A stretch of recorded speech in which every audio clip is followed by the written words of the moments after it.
Hi everyone, and welcome to the first video of this channel.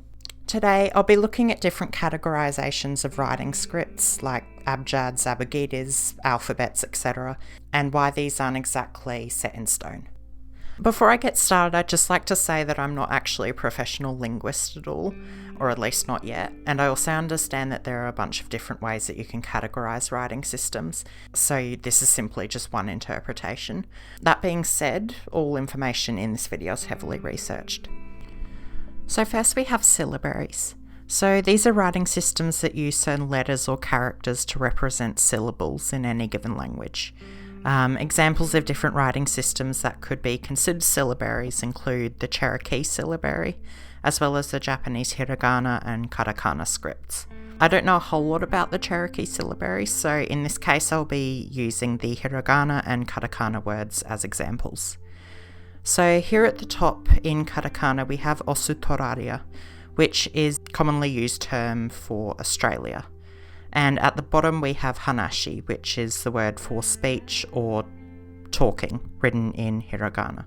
When we break these down and look at the sound each character makes, we can see that each character makes a sound which can be regarded as a syllable. However, we can also see that in the case of these two scripts at least, whether these scripts are entirely syllabaries can easily come into question. So here we have a couple of examples, such as the word for Thailand, Thai, which despite using two katakana characters forms one syllable in total.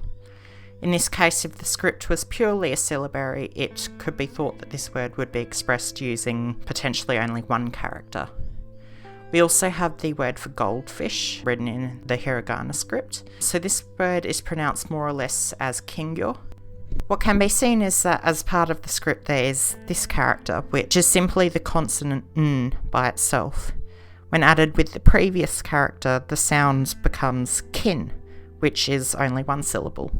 We also have the second part of the word gyo, written in what seems to be the character for gi, but then is in fact changed by the smaller character, making the sound gyo, which further adds question as to whether the hiragana script should be regarded as a pure syllabary or whether it possesses features of other writing systems.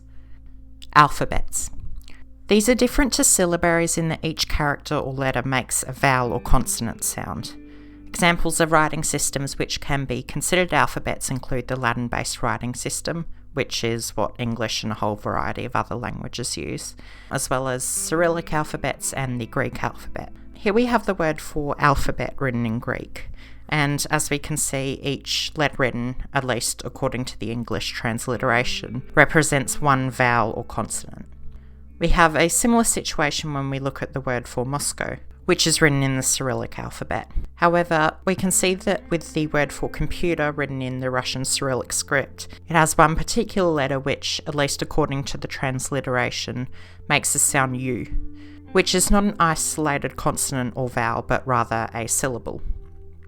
Furthermore, the Latin-based alphabet of English can be seen to serve as a rather terrible example of how alphabets actually function, given that each letter or combinations of letters can make a whole host of sounds.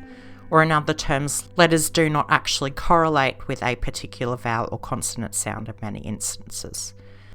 The so-called goatee phenomenon is a perfect example of this, given that the GH in cough sounds as f, and the O in women sounds as I, and the TI in isolation sounds as sh.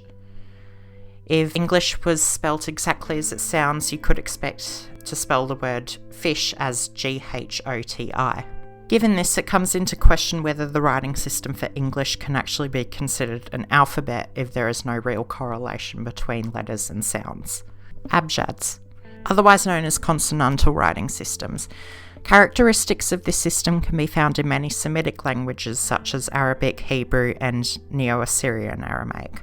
In abjads, vowels are completely omitted from the writing system, and people are expected to predict the vowel sounds present in the language. In an example of how this works in the script used for Arabic, the word for dream in Arabic, well, Lebanese Arabic as far as I know, is pronounced something like helm. However, the S sound is actually not marked at all, and the spelling could literally be transliterated into English as something like HLM. A similar thing can be seen in Hebrew through the word for house, bait, in which the vowels are not marked. However, in both writing systems for Hebrew and Arabic, vowels are sometimes marked or hinted at, as we can see in the word for peace in both Arabic and Hebrew, in which the second sound is marked in the Arabic word and the o sound is hinted at in the Hebrew word. These writing systems can therefore not be regarded as pure abjads. There are also versions of this writing system where the vowels are actually marked, but this would likely be considered a whole other classification altogether. Abugidas. Abugidas are described as being a mix between syllabaries and abjads. In this writing system, vowels are expressed using markings or alterations of a consonant character. Writing systems such as the Malayalam script, the Bengali script, and the script used for Amharic are considered to be more or less abugidas. Using an example from other popular languages, the Hebrew script can be considered more or less an abugida rather than an abjad when it is written with vowel markings. The letter shin, which looks a bit like a fork, makes a sh sound. When a marking or nikud is added, the vowel sound after the sh is added. The script used for Hindi, like the Hebrew script with vowel markings, is widely regarded as an abugida. Here we can see the base, which when added to makes the r sound followed by a vowel. However, when this letter is used in isolation without any marking, the sound made is something like ra. And here we can see a vowel is there without there being any marking. Transliterating the Hindi word for India, we can see that the vowel is potentially implied in this case, which is a quality found in abjads rather than abugidas. Finally, we have morphosyllabaries. The Chinese script is described as the only modern morphosyllabic script, and is used in languages such as Mandarin and Japanese as part of the kanji script. In this type of script, characters have distinct meanings and form what is known as morphemes, which according to what I have read are the smallest possible units of speech which actually have meaning, and can be things such as nouns or prefixes or suffixes. These characters usually consist of multiple smaller parts or radicals, which can give hint towards the meaning of a character. I don't happen to know a whole lot about Sino-Tibetan languages such as Mandarin and Cantonese, which use Chinese characters, so I'll be using the Japanese kanji script as an example initially. Here we can see the character for a forest, which is composed of 3 radicals which are associated with trees. As there are 3 tree-connotated radicals in one character, you could associate the character with a forest.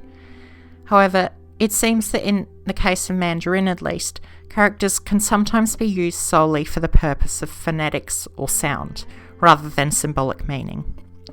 The Mandarin term for Australia, for example, seems to be a loan word from potentially English, but the characters don't seem to have semantics or meanings associated with Australia. In this instance, the writing system could potentially not be regarded as morphosyllabic in some cases, as the characters don't really seem to be morphemes in their own right in this particular situation, but rather they are sounds. In conclusion, those are the 5 potential ways you can characterise writing systems. It appears, at least according to the examples, that while writing systems can help you understand the general nature of It appears, at least according to these examples, that while these categorisations can be effective in determining the general nature of a writing system, writing systems will generally not fall strictly into one category. If you like this video, as always, feel free to like the video, and if you disliked it, then also feel free to do that.